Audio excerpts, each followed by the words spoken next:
Class 1 में आप सभी का स्वागत है। बच्चों, आज हम लोग पढ़ेंगे लेसन 10 नामक गधा और गीदड़। तो चलिए पढ़ते हैं। लेकिन रोज दिन की तरह हम पाठ पढ़ने से पहले ऊपर वाले जो कुछ कठिन शब्द हैं उन्हें हम पढ़ लेते हैं। चलिए पढ़िए। मरियल, लादना, प्रतिदिन, चांदनी, मुफ्त, आफत, इरादा, दोहराना, प्रतीक्षा, मुश्किल, शर्मिंदा। आइए अब कहानी पढ़ें। एक गांव में एक धोबी रहता था। उसके पास एक बूढ़ा और मरियल गधा था। धोबी उस गधे पर बहुत सारे कपड़े लाद कर ले जाता। इस प्रकार वह घर से घाट तथा घाट से घर तक आते जाते बहुत थक जाता था। वह मन में बहुत दुखी होता था। एक रात वह धोबी के घर से निकल भागा। वह जंगल की ओर गया। रास्ते में उसे एक गीदड़ मिला। वह भी अकेला था। वे दोनों तुरंत दोस्त बन गए। दोनों मित्र साथ साथ रहते और भोजन की तलाश में साथ ही निकलते। एक रात वे दोनों घूमते घूमते ककड़ियों के खेत में पहुंचे। उन दोनों ने जी भरकर ककड़ियां खाईं। दोनों को बड़ा मजा आया। देखिए, दोनों की दोस्ती हो रही है। आगे देखते हैं। अगली रात फिर वे खेत में पहुंचे। उन्होंने ढेर सारी ककड़ियां खाईं और वापस जंगल में आ गए। अब वे प्रतिदिन मुफ्त की ककड़ियों की दावत उड़ाने लगे। कुछ ही दिनों में मरियल सा गधा मोटा हो गया। दूसरी ओर खेत का मालिक अपने खेत की दशा देखकर दुखी रहने लगा।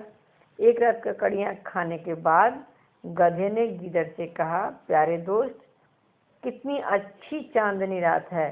इस सुहानी रात में कैसी ठंडी हवा चल रही है। मेरा तो मन गाने को कर रहा है। गीदड़ ने कहा, नहीं नहीं, ऐसा मत करना, ऐसा मत कर देना। हम यहाँ चोरी कर रहे हैं। इस समय हमारा चुप रहना ही अच्छा है। यदि तुम्हारा गाना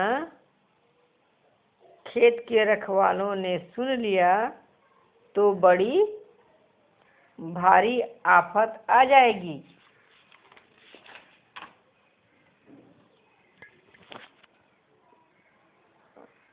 देखिए, यहाँ दोनों के ककड़ियों के खेत में बातें कर रहे हैं। अब आगे देखते हैं।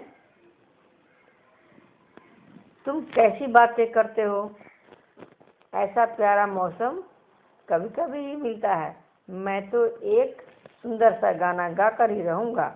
गधे ने कहा, नहीं नहीं नहीं, ऐसा मत करना। जैसा तुम सोचते हो तुम्हारी आवाज़ वैसी सुरीली नहीं है। गीदड़ ने पुनः कहा, तो इसका मतलब तुम मेरे दोस्त नहीं हो।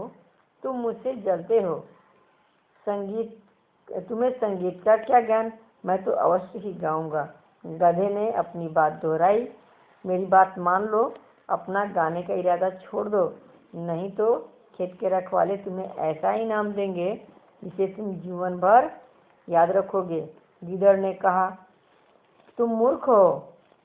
तुम्हें मेरी मीठी आवाज़ का ज्ञान नहीं है, परंतु मेरी आवाज़ सुनकर तुम्हें ज्ञान हो जाएगा। लो सुनो मेरा संगीत। ऐसे कहकर गधे ने रेंकने के लिए अपना सिर ऊपर उठाया।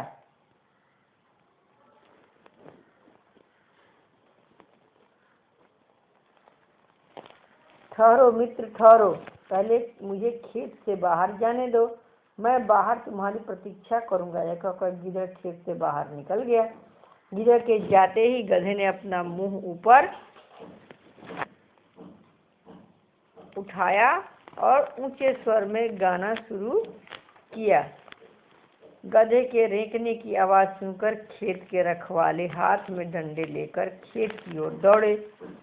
गधा अभी गाया जा रहा था। रखवालों ने गधे को डंडों से खूब मारा। गधा बेहोश होकर गिर गया।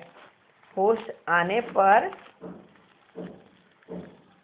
गधा बड़ी मुश्किल से घिसटता हुआ गीदड़ के पास पहुंचा। गीदड़ ने उसे देखते ही कहा, बधाई हो बधाई, वाह कितना सुंदर इनाम दिया है खेत के रखवालों ने। वास्तव में तुम्हारा गाना बड़ा सुंदर था, अब और शर्मिंदा मत करो। गधे ने कहा, मित्र नेक सलाह नहीं मानने का यही फल होता है। गीदड़ ने गधे को समझाया। बच्चों समझ में आया कि दोस्त की बात भी माननी चाहिए। अगर गधा मान लेता तो इस तरह मार नहीं खाता। अच्छी बातें हमें सीखनी चाहिए। धन्यवाद। अब शब्दार्थ है थोड़ा सा, चलिए हम लोग देख लेते हैं, आपको वो भी याद करना है। मरियल यानी बहुत कमज़ोर, मरियल कमज़ोर या बहुत दुबला पतला। मुफ्त बिना दाम का, सुहानी अच्छी, आफत मुसीबत या विपत्ति, सुरीली मीठी आवाज़ वाली, इरादा इच्छा या संकल्प, प्रतीक्षा इंतजार, रेंकना गधे का बोलना। धन्यवाद। आप हिजी लगाकर पढ़ेंगे और शब्दार्थ भी याद करेंगे। दूसरे दिन हम इसका प्रश्न उत्तर